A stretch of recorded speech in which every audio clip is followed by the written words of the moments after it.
This ancient lace tablecloth is such an eyesore, Patricia. Diane's voice cut through my dining room like sharp scissors. Nobody uses formal table linens anymore. It's just collecting dust and taking up storage space. I stood in my kitchen doorway holding cranberry sauce, the same recipe I'd perfected over 38 years. My grandmother's lace tablecloth covered the dining table, where it had graced every holiday meal since I moved to this house. In 1986, Diane lifted the tablecloth's corner dismissively, the delicate handmade lace catching afternoon light. Look at these stains and yellowing. This thing belongs in a garbage bag, not on a dinner table. That tablecloth has been in our family for over 90 years, I said quietly, continuing to arrange dishes on the table my grandmother's hand had blessed with her needlework. Exactly my point, Diane replied sharply. 90-year-old fabric from someone's attic, probably full of dust mite, and heaven knows what else. My son Mitchell sat reading his newspaper, saying nothing to defend his mother. The same table where I'd served thousands of family meals with love and careful attention. Diane continued examining the tablecloth, like evidence in a hygiene trial. We could get you something modern, washable, stain-resistant, practical, something that actually fits today's lifestyle needs. Today's lifestyle needs, as if beauty created by patient hands decades ago had no place in modern homes, as if tradition was burden rather than blessing. Mitchell finally looked up, but not in my defense. Maybe Mom could use placemats instead.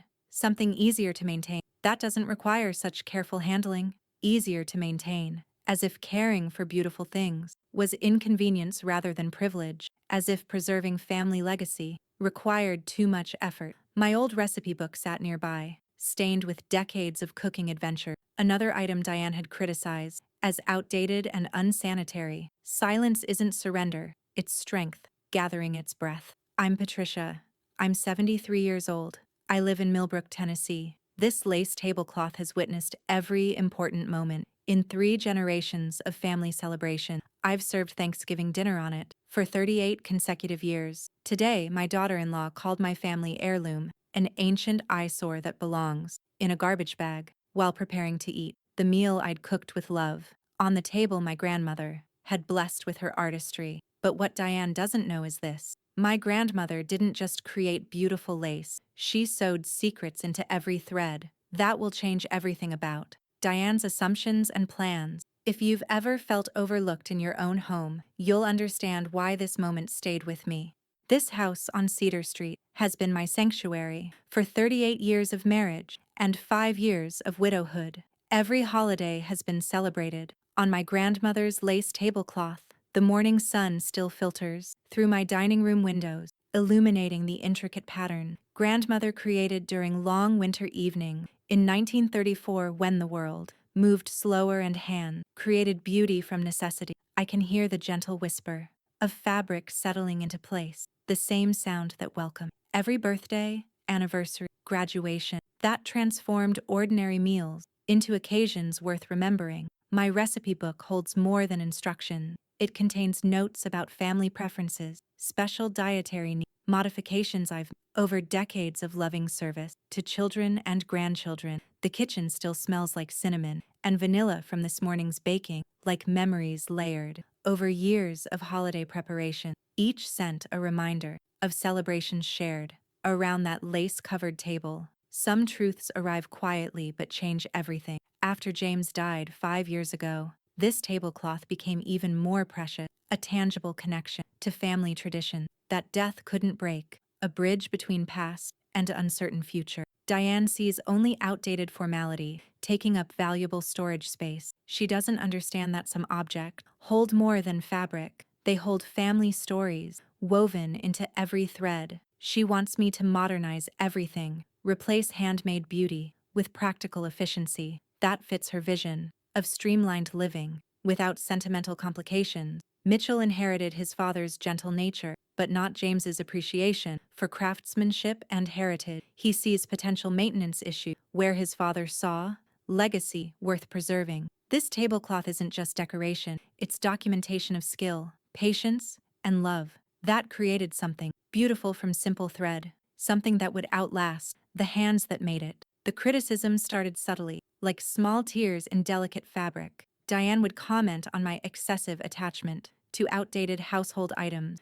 during her weekly visit. All these old linens must be difficult to clean properly. Maybe it's time to simplify your housekeeping responsibilities. She'd point out practical concerns. These antique fabrics require special care instruction. Wouldn't modern materials be more convenient for someone your age? My age, 73 years old, and suddenly incompetent to care for things I'd maintained successfully for nearly 4 decades. Machine washable would be better, she'd suggest. No more hand washing or special treatment requirement. Much easier on aging hand. That had cared for this tablecloth through countless dinner parties, holiday celebrations, family gatherings, without a single major incident. Dignity whispers what anger cannot. The real pressure began when she started bringing home decorating magazines featuring modern table setting. Look at these beautiful, contemporary designs, so much more practical. She'd flip through pages enthusiastically, showing me simplified tablescapes designed for busy lifestyles. That didn't include handmade lace or formal tradition. We could redecorate this whole room, she'd continue, make it more functional, less cluttered with old things that require constant maintenance. Less cluttered, as if my grandmother's artistry was clutter rather than treasure, as if beauty required justification beyond its own existence. Mitchell nodded along with her suggestion, not from enthusiasm, but from exhaustion, with topics that created tension. Every family gathering, a home remembers the hands that built it. Diane began questioning my entertaining style. Do you really need such formal table settings? Wouldn't casual dining be more relaxing for everyone involved? Casual dining, instead of occasion, made special by careful preparation, by respect for guests, shown through beautiful presentation. On my grandmother's lace, she suggested I donate my excess linen. There are charities that would appreciate these vintage items for people who'd actually use them, as if 38 years of holiday celebration didn't constitute actual use by someone who understood their true value. Spring brought longer days and more aggressive suggestions about decluttering my possessions. Diane's visits became focused on eliminating what she called unnecessary household collection. She'd arrive with boxes and donation bags. Today we tackle the linen situation, figure out what's worth keeping and what should finally go. Worth keeping, according to someone who'd never understood the difference between fabric and family history, between household goods and heirloom artistry. This tablecloth especially takes up enormous storage space. When do you ever use such formal table covering for regular meals? Missing the point entirely that some occasion deserved special treatment, that beauty shouldn't wait for extraordinary circumstances to grace ordinary days. She measured my linen closet like someone planning renovation. All this space could hold more practical items, things you actually need for daily living, as if creating beauty around mealtimes wasn't essential to living fully, as if tradition had no place. In modern household management, some objects hold memories, not value. I started paying closer attention to Diane's real motivation behind this anti-lace campaign. She seemed determined to eliminate anything she couldn't understand or control through modern efficiency. My old recipe book contained family information Diane had never bothered reading: financial details, property records, important dates that might surprise someone who assumed she knew everything relevant, including documentation of my grandmother's special skills and recognition that would change assumption about her simple needlework and its true significance. The lace tablecloth held secret beyond its obvious beauty, patterns that meant more than decorative design, stitches that document family history in ways only trained eyes could recognize. I wasn't angry anymore. I was awake. Diane thought she understood my sentimental attachment to outdated household goods that served no practical purpose in her vision of efficient living. She had no idea what this tablecloth actually contained beyond handmade lace, no understanding of the careful documentation my grandmother had created through needle and thread. The confrontation came on a gray November afternoon. Diane arrived with Mitchell and a stack of donation receipts. For tax purposes, when you're ready to clear out these old textile collections, tax purposes, as if donating family heirlooms was primarily about financial benefit rather than emotional loss of irreplaceable family artifacts. Mom, we need to discuss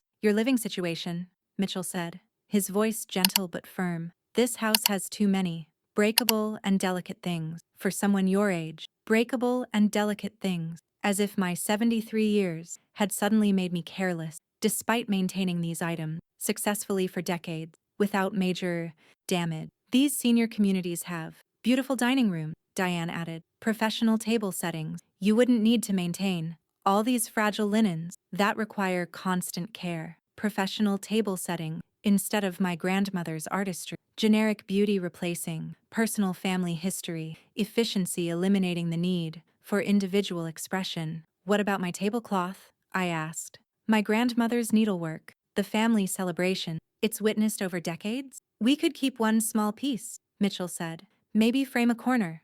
As wall decoration. Everything else could benefit. Someone who'd actually use them. One small piece. 90 years of family tradition, reduced to framed decoration, that would hang lonely, without its complete purpose, without the celebration, that gave it meaning. The storage requirements alone are impractical, Diane continued. These old linens need special climate control, professional cleaning method, too much responsibility for someone living alone. Stories like this remind us that clarity heals more than confrontation. Too much responsibility, as if caring for beautiful things was burden rather than privilege, as if preserving family heritage was inconvenience rather than honor. I've never found it burdensome, I protested. This tablecloth brings me joy, connects me to my grandmother, to family tradition, that mean everything to me. But it's not practical anymore, Diane replied. Modern families need simpler solutions, less formal approaches to everyday entertaining. Modern families, as if tradition had expiration date, as if ceremony became irrelevant when life got busy, as if beauty couldn't coexist with practical living. That night I sat alone, at my dining room table, running my fingers over my grandmother's lace, feeling the texture of love made tangible through patient needlework. Tomorrow I would show them what they'd miss in their hurry to modernize what my grandmother had sewn into every careful stitch. The next morning brought Diane's return with professional organizers to assess storage solutions and donation possibilities for your textile collections. Professional organizers who would evaluate 90 years of family artistry in terms of space efficiency rather than emotional significance, missing the real treasure sewn into delicate pattern. We'll start with the tablecloth collection, she announced. Get baseline measurement for storage requirement, then determine what's worth keeping versus donating. That's when I decided the time had come to reveal what Diane had overlooked completely in her rush to eliminate worthless family clutter. Calm truth cuts deeper than loud accusation. Before anyone measures anything, I said, I need to show you something about this tablecloth that might change your perspective completely. I spread my grandmother's lace across the dining table, the piece Diane had dismissed as ancient eyesore without real value or significance. Look more closely at these patterns, I said, running my fingers over specific sections. My grandmother didn't just create random design, she documented our family history in every stitch. Diane frowned, examining the lace more carefully than she'd ever bothered before. What do you mean? Documented family history? I pointed to specific areas where subtle variation in the lace pattern created a code only family members would know how to read. Some distances heal more than apologies. This section represents my mother's birth year. These flowers mark important family date. This border pattern contains my father's initial woven into the design. The lace was actually a family chronicle, written in thread and patience by a woman who understood that stories could be preserved in beautiful ways. But there was more. Sewn into the lining of the tablecloth's hem lay a waterproof packet containing documents my grandmother had hidden for future generations. She knew this tablecloth would be treasured, I continued, would be preserved and passed down. She used it as a safe place to hide important family information. Inside the packet lay certificates and documents that changed everything about our family's history and financial circumstances. Property deeds showing land ownership dating back to the 1800s, investment certificates that had grown significantly over the decade, life insurance policy that had matured beyond anyone's expectation. Worthless family clutter, I said quietly, that documented our family careful financial planning across multiple generations. Mitchell arrived as I was showing the final document, immigration papers and citizenship record that proved our family's legal status and property rights. with authentication that would surprise government agencies. This is all real? He asked quietly. Every document, every date, every carefully preserved record, I replied. Your great-grandmother understood the importance of documentation, hidden in places others would overlook. The professional organizers weren't needed anymore. The tablecloth's true value was beyond measurement, in storage requirement or donation potential. This wasn't about fabric or household efficiency. This was about family legacy, preserved by a woman who understood that some treasures hide in plain sight. The silence that followed felt different from previous family discussion. This time weighted with respect rather than dismissal, with wonder rather than assumptions about worthless collection. Diane spoke first, her voice uncertain. Patricia, I had no idea about any of this history or the documents hidden in the tablecloth lining. My grandmother never boasted, I replied gently. She believed important things should be preserved quietly, where they'd be safe, but accessible to family who understood their value. Mitchell examined the document, understanding finally dawning about his great-grandmother's wisdom in combining beauty with practical preservation of family heritage. She hid all this in the tablecloth? He asked, looking at the lace with new appreciation for its dual purpose. She knew beautiful things are treasured and protected, I said, that people preserve what they love more carefully than what they simply store. We spent the next hour talking honestly about assumptions and heritage preservation, about the difference between sentimental attachment and actual family treasure. Diane apologized for dismissing the tablecloth as worthless clutter, for assuming my grandmother had been simple needleworker without valuable possessions. I can see now how precious this is, she said, not just as fabric, but as family protection system. Your grandmother was brilliant. Some objects hold memories, not value. We talked about going forward differently, about examining before judging, about understanding that collection can represent family wisdom rather than simple accumulation. I want to learn about the pattern meaning, Diane said. Would you teach me how to read the family history your grandmother documented? And I want to document this, Mitchell added. Create a record of great-grandmother's preservation system for future generations to understand and appreciate. The lace tablecloth returned to its place of honor on my dining table, no longer hiding secrets, but protecting them openly for family members who finally understood its true significance. Over the following months, our relationships grew stronger, like well-woven fabric. Diane started visiting to learn, rather than to organize, about family documentation and heritage preservation. Christmas that year felt like celebration rather than obligation. Diane brought me beautiful acid-free storage materials for protecting the document when you're not displaying them. Mitchell's gift was a magnifying glass with special lighting for examining the lace pattern more clearly and sharing the stories with your grandchildren. If this story touched something familiar, may your next chapter be softer than the last. Your family treasures matter, regardless of others' assessments. Your responsibility to preserve heritage should be honored, not questioned. Your right to maintain tradition deserves respect and understanding. Real love honors different priorities about what's worth preserving. Real care recognizes significance beyond surface appearances. Real protection preserves wisdom rather than eliminating complexity. Age brings stewardship responsibilities that younger generation may not understand immediately, but will appreciate eventually when they inherit the results of careful preservation. Sometimes the most valuable gifts are hidden in plain sight, sewn into beautiful things by hands that understood. Love takes many forms, including preparation for futures we may not live to see.